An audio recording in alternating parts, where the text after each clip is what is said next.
لائیں کہیں کہ ہمارا رب اللہ ہے، پھر اس پر جم جائیں تو ان پر فرشتوں کا نزول ہوتا ہے۔ نہ کوئی غم کرو نہ خوف، خوشیاں مناؤ جنت کی جس کا تم سے وعدہ کیا گیا تھا۔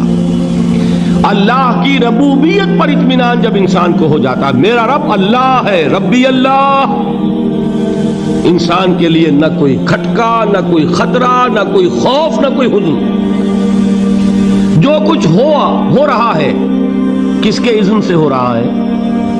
اللہ کے اذن سے۔ اللہ کے اذن کے بغیر پتا تک نہیں ہلتا۔ یہ کوئی اندھا بہرا مادہ نہیں ہے جس سے مجھے کوئی خوف ہو۔ اندھا بھینسا چلا آ رہا ہو اس سے تو ڈرنے کا ہر انسان کو ڈرنا چاہیے، نہ معلوم کس کو ٹکر مار دے۔ لیکن نہیں، اس کائنات کو چلانے والا ایک سمیع و بصیر خدا ہے، وہ جو میرا دوست ہے، میرا ولی ہے۔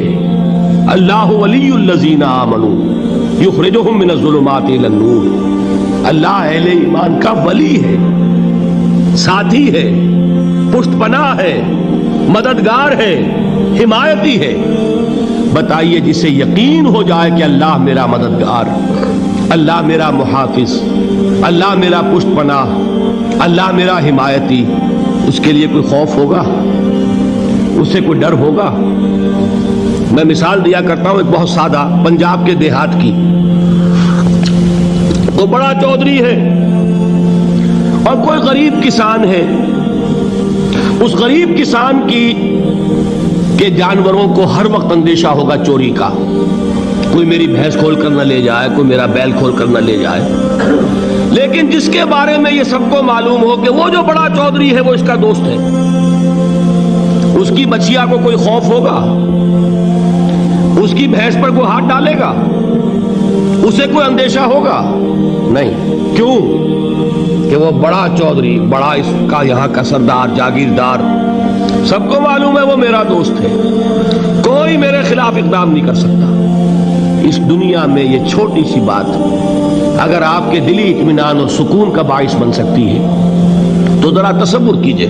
میں لفظ تصور استعمال کروں گا صرف اس لیے کہ اس کا ہم جس کو کہتے ہیں ادراک اور شعور کر نہیں سکتے، اگر کے ساتھ کر سکتے۔ اگر یقین ہو کہ اللہ میرا مددگار اور یقین ہو کہ اللہ ہر آن میرے ساتھ ہے، پھر کوئی خوف؟ کس کا خوف؟ کوئی شے اللہ سے بالا تر ہے؟ کوئی قوت اس سے زیادہ طاقتور ہے؟ کوئی اس کے ارادے کو بدلنے والا ہے؟ کوئی اس کی مشیت کے آڑے آنے والا ہے؟ یہی بات ہے جو حضور نے فرمائی۔ یہ ایمان کا حاصل ہے لب لباب، کہ دیکھو اچھی طرح اس بات کو ذہن نشین کر لو، اگر تمام انسان مل کر تمہیں کوئی نقصان پہنچانا چاہے نہیں پہنچا سکتے، مگر جو کچھ اللہ نے لکھ دیا ہو، اور تمام انسان مل کر تمہیں کوئی نفع پہنچانا چاہے نہیں پہنچا سکتے، مگر وہ شے جو اللہ نے طے کر دی۔ آپ پھر میں کہوں گا ذرا طاری کیجئے، اسے فرض کیجئے، اسے سوچئے۔ اگر اس حدیث پر ہمارا دل ٹھکا ہوا ہو تو کسی سے ڈر ہوگا؟ یہ مجھے نقصان نہ پہنچا دے، یہ میری رپورٹ خراب نہ کر دے، یہ میری انکریمنٹ نہ رکوا دے، یہ میرا یہ نہ بگاڑ دے، یہ میرے یہ نقصان نہ پہنچا دے۔ اس کا ڈر، اس کا ڈر، اس کا خوف، اس کی خوشامد، اس کے لیے جا کر طرح طرح سے اپنی عزت نفس کو ذلیل کروانا اس کے سامنے، یہ سب کچھ کیوں کرتا ہے انسان؟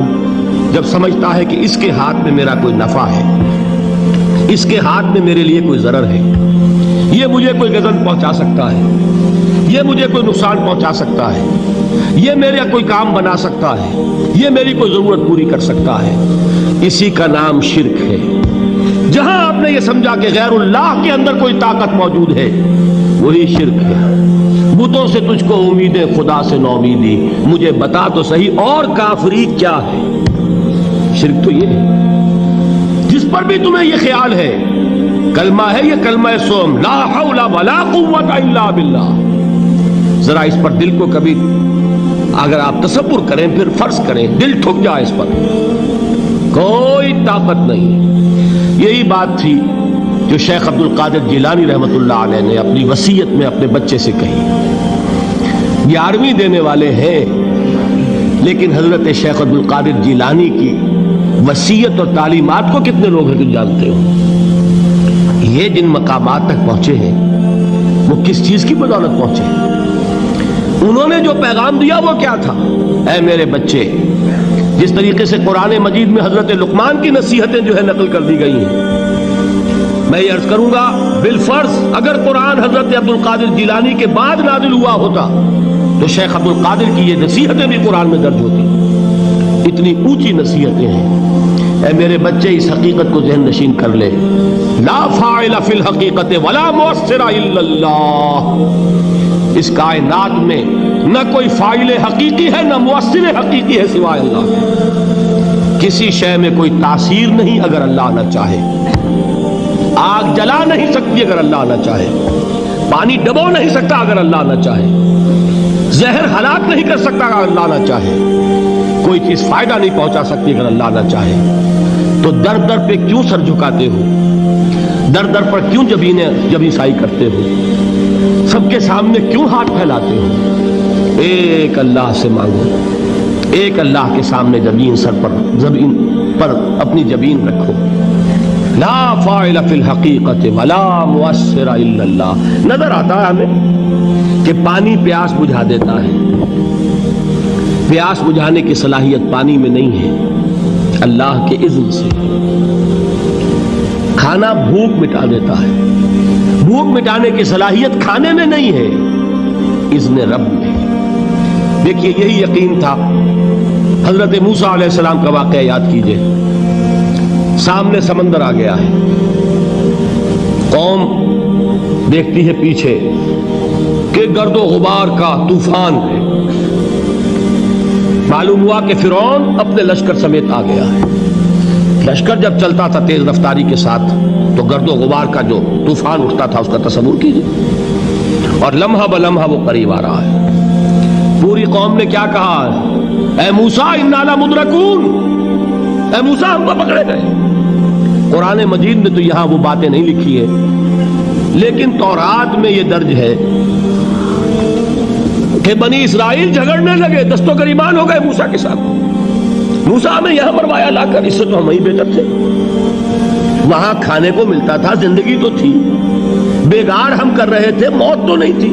اب جو کچھ ہوگا اس کا تصور کرو، جس طریقے سے ہمارے ٹکڑے اڑائے جائیں گے.